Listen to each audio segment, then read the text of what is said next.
bika sigiri bilisi maliya bika sigiri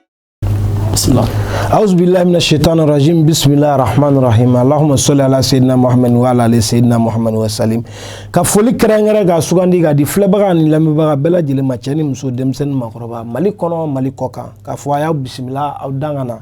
awdanse yaga emission mandika professeur magasi se ka fayda kene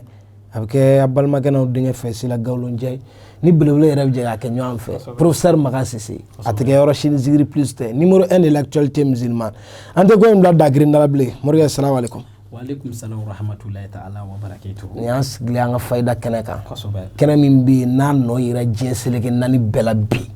be fulli kan bobo folo alhamdulillah silambi fulita khani shi yerma ala sona ko fambe fulita khani shi jigri prisi promoteur na barakala bala jale ma jaraay o ko fe amban kan bo gabbe fu ala sona kerengera na ma malikono na tungara ko kambu be fu ko bajele warni ala sona alhamdulillah kamanga jom ka kono no fayda kene ala sona inshallah ansigira fayda kene kasobe e matale fo ma eble ko tale zigri plisiga adam nani biche ay mo dom jigitu ka mo dom bo de wono ala de bo do na la sona me bi kerengere ni ana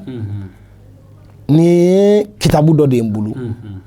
beba fo ma ko dalailul khairat an woni ta gundo do me muru do ba do mo be famin do o lakadi kadi bulu ko jugu mo ko secret chaman ba kono abe se mo ke na fulu tigiya murge alhamdulillah sila enyabene mona mi wolelo ko nye ani lahara here jiya ani lahara here be el khaira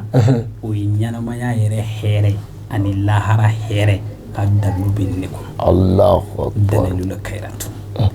nin dalilul khairatu don bo ba a ikiraw ke ka kalam mawyi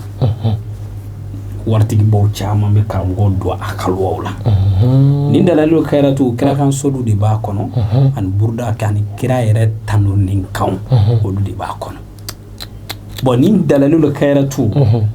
hal kadda ala to bi kono don kono don an kira to ko keme flani keli hal kadda oma ni ko ka be miliyar yere di bogoma ne tenyela mama fongo wuli bandu sigatala ni dalalu kono solido be o ba wole ko allahumma inni as'aluka bi annaka maliki wa sayyidi wa mawlayi wa sikati warjahi as'aluka bi hurmati shahri al-haram wal baladi al-haram wal mashri al-haram wa qabruka an-nabi alayhi salam anta aballi min al-khair ma la ya'lamu ilmu ila anta Allah wa tasrifu anni min al-suhi ma la ya'lamu ilmu ila anta kana bla fo innaka la kulli shay'in qadirun odo yin ni mori mu ya sekere do ni ya sekere do ibi sidika sogono warti ba Allahu akbar solli do ni dalalu yin kono wa fa mako allahumma salli ala al mawsufi bil karami wal judi mori yo mori ni do sekere do ibi sidika sogono warti ba Allahu akbar soli do be ni gono wawu dogo salatun tunjina allahumma salli ala sayyidina muhammad salatan tunjina biha min jamil ahwali wal arafat niyo sekere do ibi sigi ika sokon Allahu akbar soli do be ni gono allahumma salli ala sayyidina muhammad sabi kulli kalkil nuruhu wa rahmatan lil alamin zuhuruhu o yekimi o tigo tay Allahu akbar niyo do اللهم صل على سيدنا محمد عددا ما في علم الله صلاة دائمة دوام ملك الله نيودون ورتبا الله أكبر نمو فلانية نين دلالو سكري أكفنا كالوا بدو مغوي دلالو لا أصولي أكلالي مدوغو كنكلي شيكي أبدا من التنة كتابلا تننا دلالو دونا وكلو بانا قصبه سيلا ني كراموغو بين أكا e ala wole ke moriya la nyamaso e dona bamanon ko ya ala diliki ya manya ye ko beke ye ala to shifa bara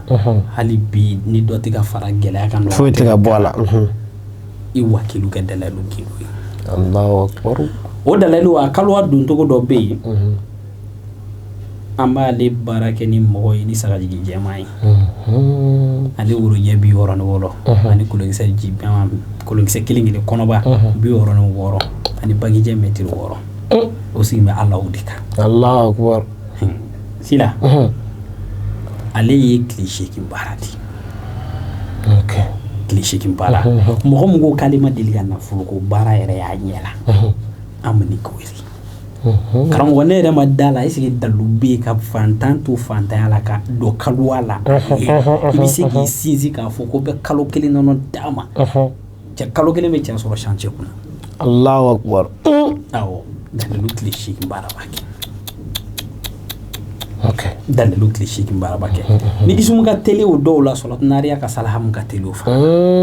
eske ya salaham kam la sulaka ko shishun ka tuluna ni dalailu yi annasra mu bambulo ne raba mu kalwa do oni ahmbita Allahumma inni as'aluka bihaqi abdukal karim an tarzuqni bil karamati dahimati wa ni'matil wasihati wal hijabil muhammadati ya Allah wa atini bi muhabbati shadidatin bihaqi ahman sagaku Allah yasul Allahu akbar o nasara do bi ni ale kalwadu cliché kindu silani ni dalalu bara mo be ko ala to ko tinyabo wal ma nyala dilu ala dil ken tay résultat sur ala ni dalalu kalwa ki Allahu akbar menina ane ni ngebere ay ale te ke be ko silani ni ngebere d'accord sigiri plisi era ga bunya kama nere be che tando no nyimi ni kalu kurai ngandu nan kalu mukono nyan ni kalu sanje cheta o cheta nere di bundota e wala mega mata bancha be nere bina cheta anta dale lu kalu wala okay a cheta abebi saga jikinye sila mina kodo ke mu fana bila kale Allahu akbar morke era bina kodo ke mu bila kale ya famia o dalalu nasra ni nyini ganna sila on tamaro ni tiban era kuna halla wi yala ibita suru ni anga segi kono ta kala je ibita suru dalalu ba ko Allahu akbar anga chababu nu tamana malikon ina fo almami ginju almami nu kalo kere chok sala nu ne kalo ba ko nare pana ko nu ndara menu nu yen nu nyenye nyini de parce que kamele nga muriati se ka dafa tsaka ke la strali duwe ka suru ma soli gindu Allahu soli tigi kele ni biseka asiki mo tafuila famba bena so Allahu akbar wa soli mana jalbu ke mo way ali ismu shi jalbu tikili Allahu akbar ni soli ko kabi jalbul malu ki don ba kulo bala jalbul malu ali ni ala to ko shi jalbul malu tikili wa bi ala to ko chamanta mo ye nafulu ko la bita soro tagale nya fa ala to ko efe bi bawti solatu okay wa soli ti jomo surtout kenanga no mani dalaluta ni dalalu ko kabi dayle nali dayle barabana ima wure kama muru ba finyana ko dalalu gwakulu saba kwa ba kono gwakulu saba ko ale munu yudo olu kelimbe bi jamana dima zuduru be dalalu kono zu quwatin zu hurumatin zu makanatin zu hizu an zu fadli zuduru ni yo ni war miseni duru tama to do warti ba Allahu akbar ay war eno warti ba ni sina akadinga feno fosi sa waka ozu during ya sikere do ani drome klingi li duru do be ba no fe Allahu ya ala dili baraka ka bayba diba drome ngana ni blay ka portefeuille ko no warti ba Allahu akbar sila kana sigala warti bay ko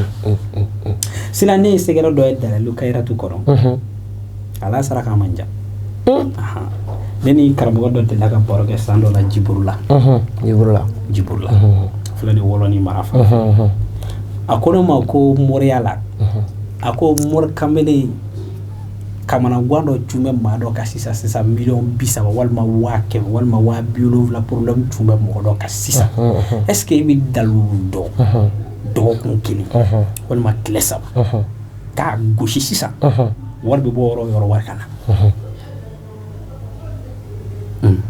Kemi ko la resila. Sigatala ni mai de.